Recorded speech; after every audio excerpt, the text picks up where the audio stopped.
Hi everyone, we're going to be talking about a video that Jim Sterling published, which is about Remnant from the Ashes.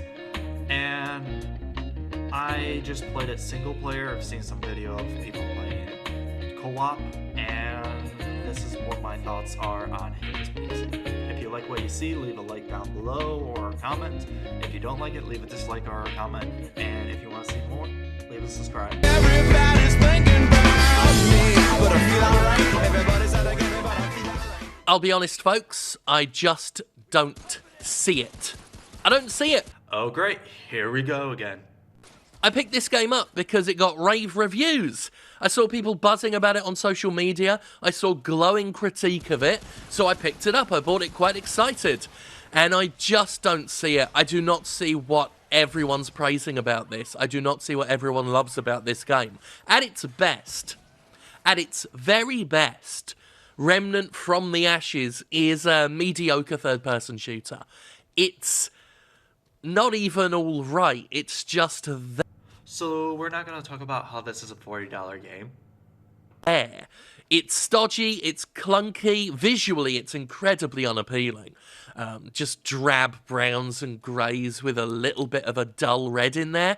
Dreary, utterly dreary, and like monotonous in tone, and the enemies you fight are just boring tree people, usually the same enemies over and over and over again, and when there is a variant, you'll just see that variant over and over and over again. First off, let's discuss the cosmetic and atmosphere of the game. It is dreary in tone as well as other Cthulhu Mythos games. The range of colors you describe are in the first zone only. This tells me that you just beat the end boss and gave up, or didn't beat him at all. Because the second zone is a desert with mud houses and silver futuristic buildings. Now, the enemies are not all just tree people, just mostly in the first area. Again, the second area have tribal creatures in them. These variants we refer to are most likely the specials, which are only ones that drop luminant crystals. There are different specials in each zone depending on the area will determine whether or not you will see them or not. Over again. The combat itself doesn't feel all that great. It feels fine, but you're just shooting the same weapons again over and over. It's yeah, and that's the game at the very best. The combat is clunky for melee with its 3 hits and special heavy. Shooting the same gun over and over again though is not true, unless you want to say Call of Duty is boring for the same reason, or Battlefield. There are multiple guns in the game, and I am only beginning the second zone. Now, we are going to also address your loadout. I picked the same class as you, and I could tell that you have at least level 4 guns, and you are missing a mod. I easily got 2 mods, including the one you get from the class, right after the prologue. How? I broke the boxes in the starting area and got about 600 scrap, the currency in the game. Along with the backpack they give you, I got 500 more scrap, equaling 1,100 scrap. So a mod in the game costs 700 scrap, and I bought the one that turns your bullets on fire. So your loadout being dull disappears after the first 2 boss fights, with the mods or guns you can make. You can also find guns lying around on the ground if you are willing to explore a bit. This is how one person in your party has a machine gun. It's also weirdly imbalanced, with strange difficulty spikes. For the most part, sections like this in between bosses are mostly piss easy. Too easy. And the bosses represent such massive jarring difficulty spikes. You're surprised it's the same game. And it seems like there's just a bit of ineptitude when it comes to balancing the game. Sometimes it feels borderline broken. And we'll talk about exactly why that's so broken in a... Sorry, you just described most Dark Souls games. I guess they are terrible too, right? moment, but first we'll talk about bosses. I'll show you some boss footage in the video. But basically, the bosses are ridiculous. They're so stupidly designed. Because they're all the same in terms of trying to be challenging. in that the bosses themselves have not designed to be challenging so much as they're just surrounded by enemy mobs, just lots of minion enemies. You know how they're almost always the worst enemies in other games, the worst bosses in other games? The boring, lazy boss that has no real strategy to itself, it's just got lots and lots of enemies around it. It's one of the criticisms of several Dark Souls bosses, Dark Souls 2 bosses, to be specific. Okay, don't shoot Dark Souls 2 for having ad city bosses. Also, one of the best ad boss in Dark Souls is the Looking Glass Knight, who is in Dark Souls 2. But anyways, you will see later that Jim quickly kills and dodges the said dumb boss mechanics. They were not people's favourite bosses, where it's just, well, here's the main boss, but here's loads of annoying enemies to get in the way, and we'll just throw waves and waves of them at you, and we'll call it a day. We'll say that's hard. That is almost every boss in this game. I spent hours and hours with this thing, and to date, I've not found a single boss that is just a boss. In fact, the winning strategy for this game when fighting bosses is to realise that the boss isn't the threat. That's just a long health bar. You take pot shots at the boss if and when you can, because the only challenge in a boss is waves and waves of enemies. For the most part, some of the bosses themselves are quite challenging as well, while being backed up by waves and waves. Jim, come on, you say every boss is like this, but you haven't even made it to the second zone. I just made it there after 7 hours of gameplay, and it feels like I just beat 1/4 of the game. So how can you say every boss in the game? For the ads, they are so weak, most of them take 2 shots of a 23 damage pistol to kill in a single player, and have 90% chance of dropping ammo. These wave upon wave of ads are just there to give you ammo. Later on, we will see Jim and Shikaro killing the ads so easily in boss fights. Enemies. When it comes to giving the player an obstacle, Remnant's whole philosophy is to stack the worst, most infuriating ideas on top of each other to contrive a sense of difficulty. Not to be actually difficult, to contrive a sense of difficulty. You're looking at a boss now, this is actually one of the lesser bosses in terms of utterly irritating the piss out of me. But it's still backed up by endless waves of little ads, just little monsters. And it has a giant, devastating area of effect attack. Area of effect attack. For some reason, I cannot say that today. I've done several takes of me trying to say area of effect attack, and I've messed every single one up. But Yeah, I can understand saying area of attack is problematic, so I'm just gonna say AOA. Also, finally footage of a boss, and I didn't fight this one because this game has random generation in it. Guess you didn't know that either, Jim.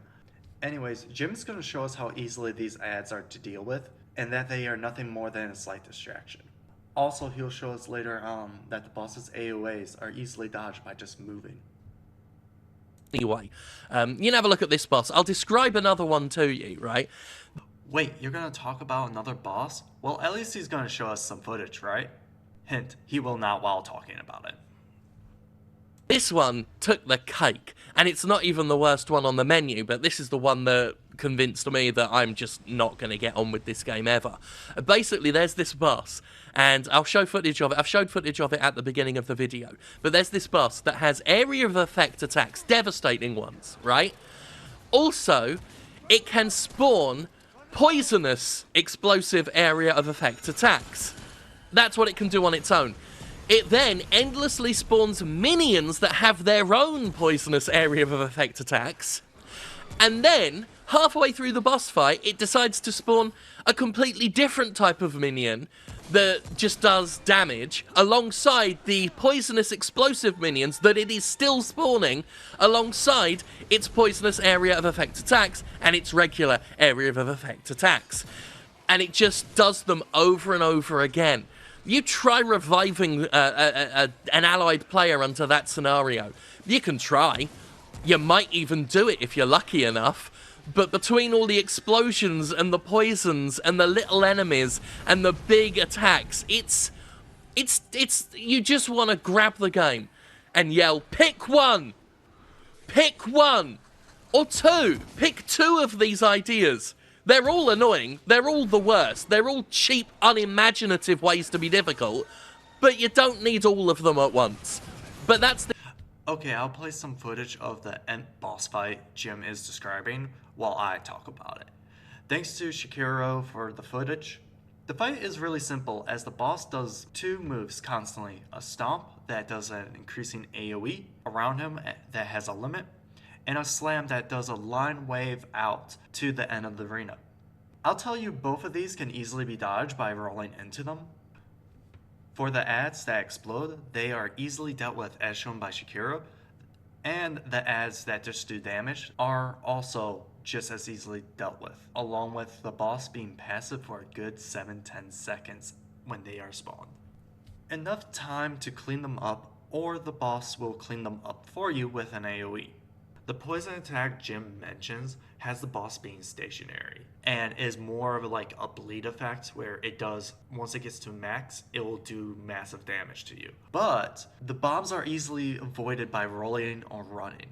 So every problem I'm seeing Jim having is either being paired with possibly bad players or not knowing the fight. Almost like most people's attribution to most Dark Souls bosses. Game for you. Not once does it try and be clever, at least in the hours I've spent playing it. Not once does it try to be clever or imaginative. To be honest, it's a bit pathetic. The game's boss fights are pathetic in terms of their complete creative bankruptcy, if I'm being perfectly brutally honest with you. The game's creatively bankrupt. It just comes up with the laziest ideas in terms of trying to challenge the player. And when it's not doing that, like I say, it's piss easy. But let's talk about what adds to this difficulty. And again, it comes down to being unimaginative. The game's balance for co-op is thoroughly broken.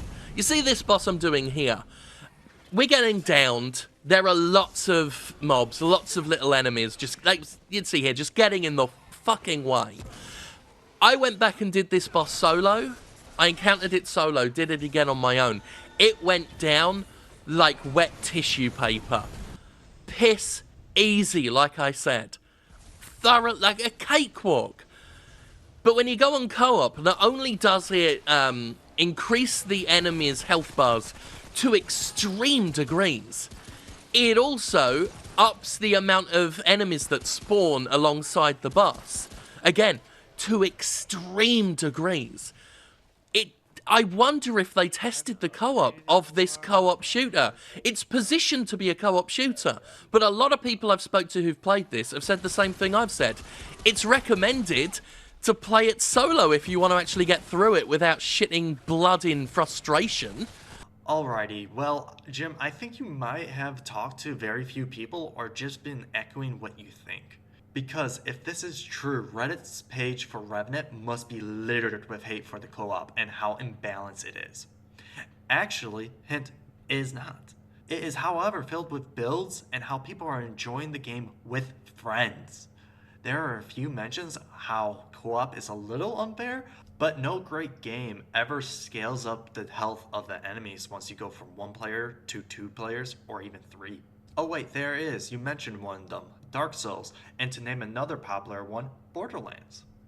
From the footage that Shakira provided of 2-player co-op, he didn't have any difference between the ads than mine from single player. Hell, the footage other than the Shroud fights, which I didn't fight, the enemy density is the same as mine in single player. Also with a person that you can buy the upgrade materials from, and also how many materials they give you just out in the open is crazy. So this game is a little bit more broken with players in favor. And that does not seem like a well-designed co-op experience to me. The idea that the game is such an extreme difference between playing it on your own and playing it with friends. I don't get what they were thinking. I do not know what the developers were thinking when they thought, I know, we'll bump up the health to that much. It seems like something that ought to be patched. It seems like something that was an accident that they didn't, because I truly mean it when I say the balance is broken for co-op. I shouldn't be facing enemies that are a total breeze solo and feel like the most aggravating thing in the world when I'm joined by more than one player. If you're playing it with 2 people, it's passable, but still quite a heavy bump in terms of difficulty. The moment you get to 3 or 4 players, forget it. Just bloody forget it. It's a nightmare. Did he say 4 players? The max in this game is up to 3 players.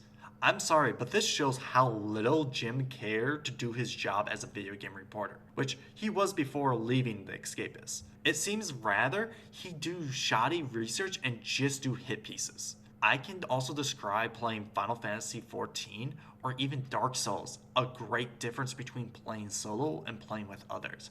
Doesn't make them bad games or even good games, but just different experiences. But anyway, even without that, it's a mediocre shooter with vague trappings of Dark Souls style design. You know, you've got checkpoints that act like bonfires, that restore your health and everything, and respawn all the enemies. The bosses are behind fog gates. That's subtle.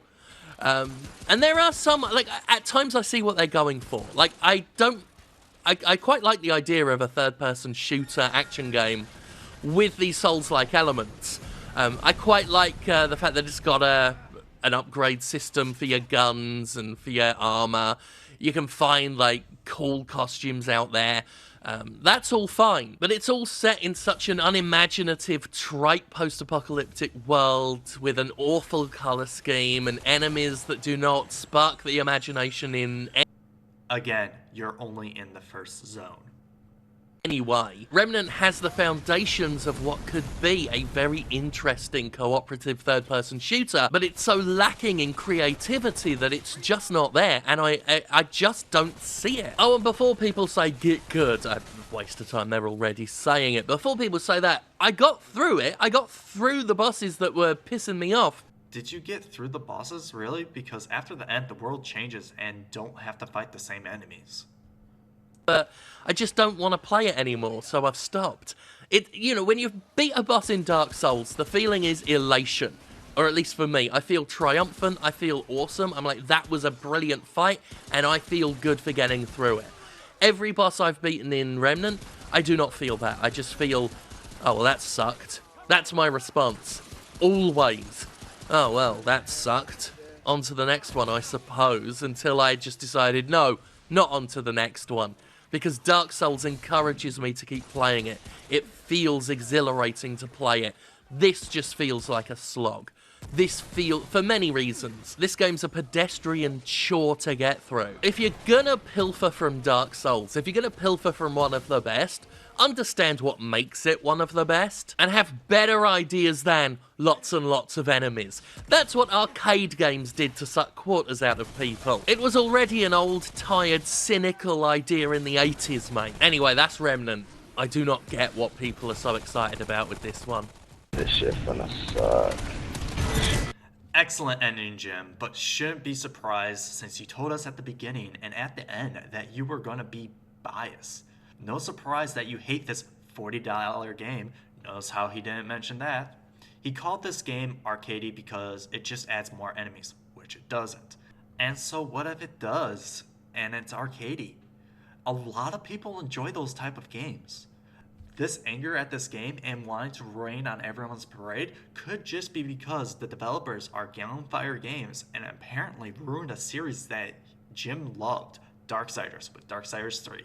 If you don't believe me, check out his video on Darksiders 3. He says he's very disappointed with the game. And also, where is the hopeful Jim, like during the Marvel's Avenger trailer review? That was a breath of fresh air and nice. But of course, everything is bad and terrible when it comes to Jim in most aspects. Maybe Remnant from Ashes isn't a game for you, Jim. Maybe try playing with others rather than just staying with the group that you already don't enjoy the game with. Thanks for watching, everyone. If you enjoyed this, leave a comment or a like. If you hated it and think I'm wrong, hit that dislike button or tell me in the comments. Want to see more? Go ahead and hit that subscribe button and check me out on Twitch. Link in the description.